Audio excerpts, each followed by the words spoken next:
2017 کی بات ہے کہ چین کے صوبے سیچوان کے ایک چھوٹے گاؤں کے کسان چانگ لیونگ نے دیکھا کہ اس کی 2 سالہ بیٹی شدید تھیلیسیمیا نامی بیماری میں مبتلا ہے۔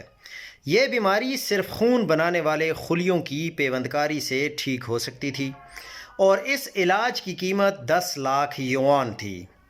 لیکن اس شخص نے کیا کیا کہ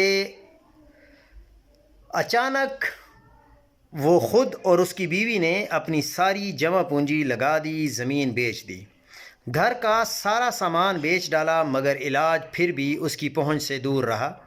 وقت کے ساتھ ساتھ جب امیدیں ختم ہونے لگیں تو باپ کے دل میں ایک اذیت ناک سوال اٹھا کہ اگر بیٹی نہ بچی تو کیا ہوگا۔ مایوسی کی حالت میں اس نے اپنے ہاتھوں سے گھر کے پاس ایک چھوٹی قبر کھود لی۔ سوچ یہی تھی کہ اگر تم کبھی چلی گئیں تو موت سے نہ ڈرنا، میں چاہتا ہوں کہ تم اس حقیقت سے مانوس ہو جاؤ۔ یہ باپ کی بے بسی کی انتہا تھی۔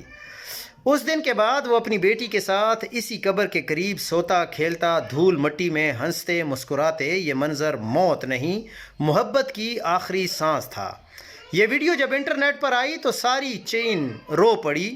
لاکھوں لوگوں نے اس کو محسوس کیا اور چند لوگوں نے چندہ جمع کرنے والی تنظیموں نے ریکارڈ وقت میں علاج کے اخراجات اکٹھے کر لیے، ڈاکٹروں سے مشورے کیے اور ماں نے ایک اور بچی کو جنم دیا۔ چند مہینوں بعد چھوٹی بہن کی ناف کے خون سے بڑی بہن کا علاج ممکن ہو گیا۔ ایک مہربان تاجر نے باقی اخراجات بھی اٹھا لیے۔ یوں بچی صحت مند ہو کر ہسپتال سے گھر واپس آ گئی۔ چانگ پھر اس قبر کے پاس آیا جسے اپنی بیٹی کے انتظار میں بنایا تھا۔ اس بار مطمئن ہو کر اپنے ہاتھوں سے قبر بند کی، سورج مکھی کے بیج ڈالے اور مسکرا کر کہا، یہاں میں نے اپنا خوف دفن کیا ہے، اپنی بیٹی نہیں۔